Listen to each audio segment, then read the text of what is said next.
ഈശോ മിശിഹായ്ക്ക് സ്തുതിയായിരിക്കട്ടെ. പരിശുദ്ധ മറിയത്തിൻ്റെ മഹത്വം ആരംഭിക്കുന്നത് അവളുടെ അനുകരണാർഹമായ വിശ്വാസത്തിലാണ്. ദൈവത്താൽ അയക്കപ്പെട്ട ഗബ്രിയേൽ ദൂതൻ നീ ഗർഭം ധരിച്ച് ഒരു പുത്രനെ പ്രസവിക്കുമെന്ന് പറഞ്ഞ് മറിയത്തെ മംഗളവാർത്ത അറിയിച്ചപ്പോൾ 5 വാഗ്ദാനങ്ങളാണ് നൽകിയത്. അവൻ വലിയവനായിരിക്കും, അത്യുന്നതന്റെ പുത്രൻ എന്ന് അവൻ വിളിക്കപ്പെടും, അവന്റെ പിതാവായ ദാവീദിന്റെ സിംഹാസനം ദൈവമായ കർത്താവ് അവന് കൊടുക്കും, യാക്കോബിന്റെ ഭവനത്തിന്മേൽ അവൻ എന്നേക്കും ഭരണം നടത്തും, അവന്റെ രാജ്യത്തിന് അവസാനമുണ്ടായിരിക്കുകയില്ല. ലൂക്കായുടെ സുവിശേഷം 1:32-33 തിരുവചനങ്ങൾ നമ്മൾ കാണുന്നു. പക്ഷേ പിന്നീട് ഈ വാഗ്ദാനങ്ങൾ എങ്ങനെയായിരുന്നു പരിശുദ്ധ മറിയത്തിൽ പ്രായോഗികമായതെന്ന് നമ്മൾ മനസ്സിലാക്കേണ്ടിയിരിക്കുന്നു. അവൾക്കുണ്ടായ ബുദ്ധിമുട്ടുകളും വേദനകളും ഒറ്റപ്പെടുത്തലുകളും ഒക്കെ ഏറെയായിരുന്നു എന്നുള്ളതാണ്. വിശ്വാസ പ്രതിസന്ധി, കുടുംബ പ്രതിസന്ധി, തനിക്ക് ഭർത്താവായി നിശ്ചയിച്ച ജോസഫിന്റെ സംശയം, ഉപേക്ഷിക്കലിന്റെ ലാഞ്ചന, ഇതൊക്കെ യൗവനയുക്തയായ ആ കന്യകയുടെ വലിയ ജീവിത പ്രതിസന്ധികളായിരുന്നു.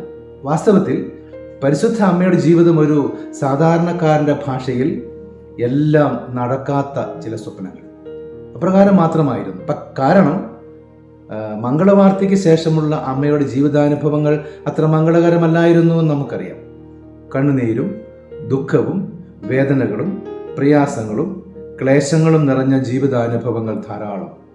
ഇവിടം കൊണ്ടും തീർന്നില്ല. അവസാനം താൻ നൊന്തു പ്രസവിച്ച തൻ്റെ പ്രിയപുത്രൻ കുരിശിൽ കിടന്ന് പിടഞ്ഞ് മരിക്കുന്നത് കാണുവാനും അവൾക്കിടയായി എന്നുള്ളതാണ്. ഈ ലോകത്തിലെ ഒരമ്മയും കാണുവാൻ ആഗ്രഹിക്കാത്ത ചില ദുരന്തമായ കാഴ്ചകൾ. എങ്കിലും അവൾ നിശബ്ദയായിരുന്നു. കാരണം ദൈവവാഗ്ദാനങ്ങളോടുള്ള അമ്മയുടെ സമർപ്പണം അത് അത്ര ദൃഢമായിരുന്നു എന്നുള്ളതാണ്. ഇവിടെയാണ് പരിശുദ്ധ അമ്മയും നമ്മളും തമ്മിലുള്ള വലിയ വ്യത്യാസം.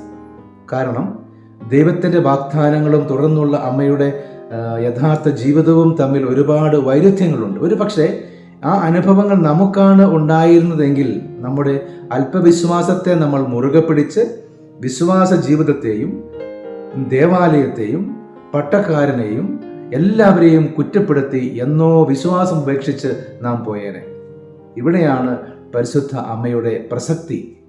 തൻ്റെ സഹനത്തിൻ്റെ കൊടുമുടിയായ കാൽവരിയിൽ പോലും തൻ്റെ ജീവിതത്തെ ദൈവഹിതത്തിന് അടിയറ വെച്ച് അവൾ മുന്നോട്ട് നീങ്ങി എന്നുള്ളതാണ്. പരാതിയില്ല, പരിഭവമില്ല.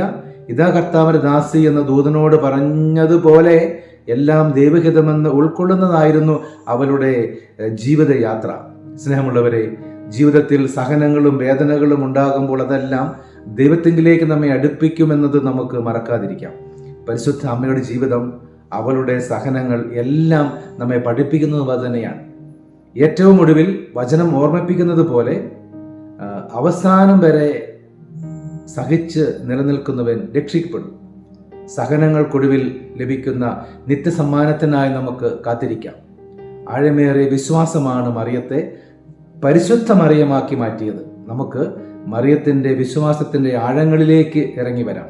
അപ്പോൾ നമ്മുടെ ജീവിതവും ഒരു മംഗളവാർത്തയായി മാറും എന്നുള്ളതാണ്. ഏവർക്കും മംഗളവാർത്ത തിരുനാളിൻ്റെ മംഗളങ്ങൾ ഏറെ സ്നേഹത്തോടെ പ്രാർത്ഥനാപൂർവ്വം ആശംസിക്കുന്നു. പരിശുദ്ധ അമ്മ വഴി നമ്മുടെ ജീവിതങ്ങളും കുടുംബങ്ങളും എല്ലാം അനുഗ്രഹിക്കപ്പെടട്ടെ. ആമേൻ.